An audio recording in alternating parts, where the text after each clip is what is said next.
Oui, bonjour, centre de Seine-et-Marne. On parlait des déclarations de TVA, alors on vient de passer 1h30 sur l'économie numérique. Ça ne me semblerait pas anormal que nos éditeurs de logiciels mettent... les déclarations de TVA sont sur les serveurs, dans les cabinets. Un axe des fonctionnalités Internet pour que le centre de gestion avec un code d'accès spécial puisse venir se servir lui-même sur des copies PDF des déclarations qu'on envoie à l'administration. 100% d'accord avec toi, encore faut-il que ça se mette en place. Il sait un peu de quoi il parle parce qu'il est très présent sur Internet. Est-ce qu'il y a encore des questions? Nous avons la chance d'avoir un dialogue constructif avec... Oui, monsieur, on vous apporte un micro. Au troisième rang, s'il vous plaît.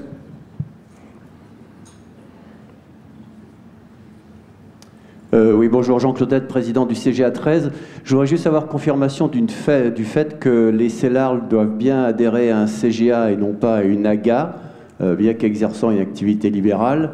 Et si c'est confirmé, quid des CELARL qui sont adhérentes d'une AGA? Est-ce que l'AGA est en devoir d'exiger leur affiliation à un CGA? Alors, on est peut-être dans une période de transition, je ne sais pas ce que l'avenir nous dira. Pour l'instant, effectivement, on a répondu que la doctrine était que normalement une société devait adhérer à un CGA. Un amendement a été déposé pour les faire adhérer à des AA. Pour l'instant, nous maintenons notre position, nous attendons de voir quelle va être la suite qui va être donnée. Et à ce moment-là, on vous fera part de la décision, effectivement, mais enfin, pour l'instant, on en reste là. Et je dirais que je n'irai pas beaucoup plus loin, parce que suivant ce qui va se décider lors de cet amendement, il va y avoir un impact pour l'avenir. Donc, on travaillera à l'avenir. Vos sociétés, pour l'instant, les sociétés, elles doivent être au niveau des CGA. Je sais qu'il y a des associations agréées qui ont demandé aux sociétés d'aller vers les CGA, et il y a eu déjà des transferts d'effectués. Tout à fait. Voilà, donc on sait également que si toutefois l'amendement passait, ces sociétés potentiellement repartiraient vers une association. On sait que c'est pas forcément la panacée, ça on en a tout à fait conscience. On est dans une période de transition un petit peu instable, mais je dirais qu'à partir du début de l'année prochaine, ça va se stabiliser. Ça sera dans la hotte également de 2012. Alors là, je ne peux pas vous dire dans quel sens ça sera, parce que c'est une hotte qui est tout à fait indépendante de notre volonté. Okay. Voilà. Très bien. D'autres questions? Y a-t-il encore des questions? Ah, là-bas, il y en a monsieur deux. Derrière. Alors, monsieur et ensuite madame, là-bas. Voilà, dans le même ordre d'idées, actuellement, les débitants de tabac, tabac presse, bain bleuterie, etc., sont obligés d'adhérer à la fois à une AGA et à la fois au CGA, puisque lorsque l'activité BNC est supérieure à l'activité BIC. Est-ce qu'il n'y aurait pas... j'avais entendu parler dans les cartons qu'on puisse adhérer ou d'un côté ou de l'autre, mais pas les deux à la fois. Et ça serait une mesure de simplification très importante. Alors, où en est-on? Alors, pour l'instant, je vous dirais qu'on est nulle part, on est toujours là, mais ça fait partie justement de ce dont vous parlez tout à l'heure, c'est-à-dire que c'est un sujet, à partir du moment où on déterminera où l'amendement sera passé et où il y aura détermination de la structure auprès de laquelle les adhérents doivent aller, on travaillera avec vous parce qu'on veut que tout le monde soit d'accord. C'est-à-dire CGA et AA, on ne veut pas qu'il y ait de problème. C'est-à-dire que là, les solutions seront données et elles seront données avec vous.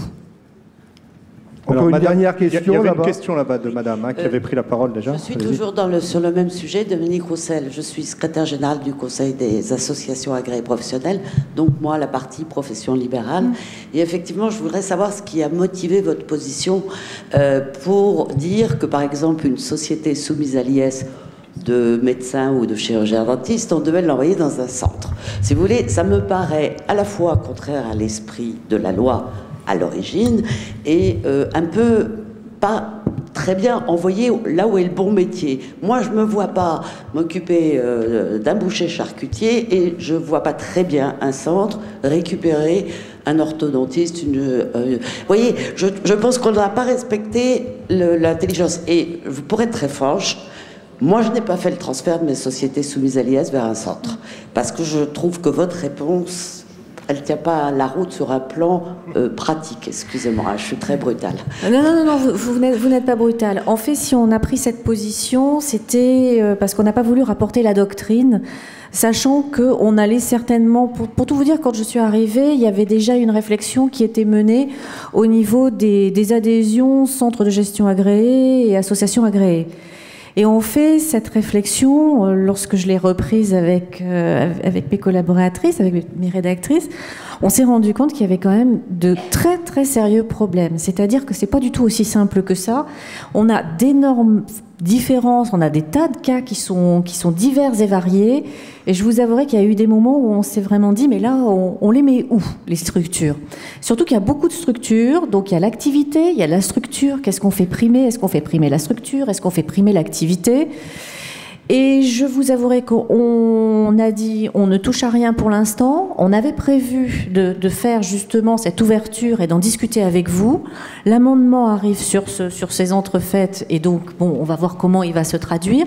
Mais nous voulons travailler avec vous sur ce sujet parce que je vous assure qu'effectivement on a eu le cas là tout à l'heure des débitants de tabac qui on voit bien sont mixtes. Vous avez vous avez les professions libérales. Ce dont on veut s'assurer, c'est que des petites associations qui sont pas forcément habitués, ou qui n'ont pas forcément la connaissance des normes comptables auxquelles sont soumises les sociétés à l'IS, seront bien à même de pouvoir suivre les sociétés et que ce n'est pas le fait de privilégier l'activité par rapport à la structure, par rapport à l'entité ne créera pas des difficultés. Donc tout ça, si vous voulez, on s'est dit que ça pouvait poser des problèmes et qu'il fallait qu'on mette vraiment ça à plat pour éviter qu'on ait des difficultés qui ressemblent un petit peu aux difficultés des nouvelles missions que vous avez rencontrées. Voilà. Donc, on a vu que vous avez eu une année quand même 2011 qui a été très difficile. Et on ne voudrait pas que par des adhésions et par une obligation d'adhésion de telle structure à tel organisme, on en remette une couche. Mais c'est dans les projets de 2012. À fin 2012, vous saurez où adhérer. Je m'y engage. Oui, je m'y engage. Et on travaillera avec vous sur ce sujet de manière à le faire dans les meilleures conditions. Bon, en attendant, vous ne voyez pas d'inconvénient qu'on les laisse là où ils sont, hein Elle veut une assurance. C'est pas bien. Vous n'aurez pas d'assurance écrite. Moi, je compte beaucoup sur l'amendement. Ni oral. Non, mais voilà, je trouve, si vous voulez, un praticien qui passe en société soumise à l'IS, je vois pas pourquoi un praticien libéral, qu'il soit chirurgien, dentiste ou médecin, je vais pas, je vais savoir m'en occuper. Hein, je sais bien. Oui, vous peut-être, votre association peut-être que des petites associations auront plus de difficultés. On veut être sûr, en fait, que l'on met personne en difficulté en prenant certaines décisions, ouais. Ou que si certaines structures ont des difficultés, tout le monde le sache et à la limite qu'on travaille ensemble pour les aider. Oui. Enfin, bon, merci en tout cas de nous éclaircir. De toute manière, il n'y a pas rupture d'adhésion.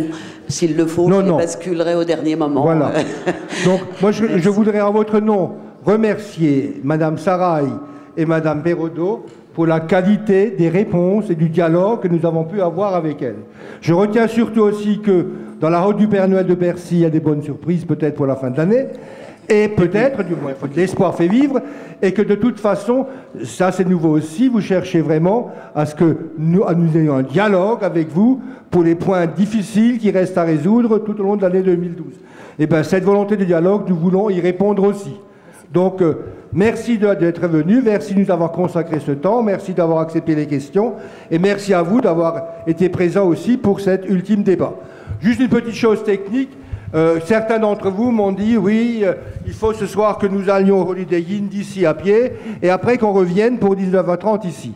Alors après négociation, j'ai réussi, pour ceux qui sont au Holiday Inn, à ce qu'à 19h20, un bus soit devant le Holiday Inn pour vous embarquer. C'était pas prévu, c'est pour vous, mais attention, à 19h30, il s'en va.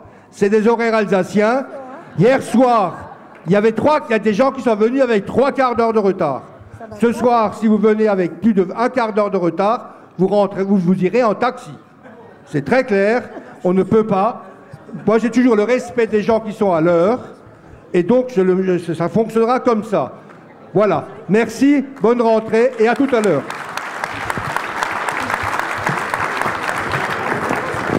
Merci beaucoup et passez une très bonne soirée.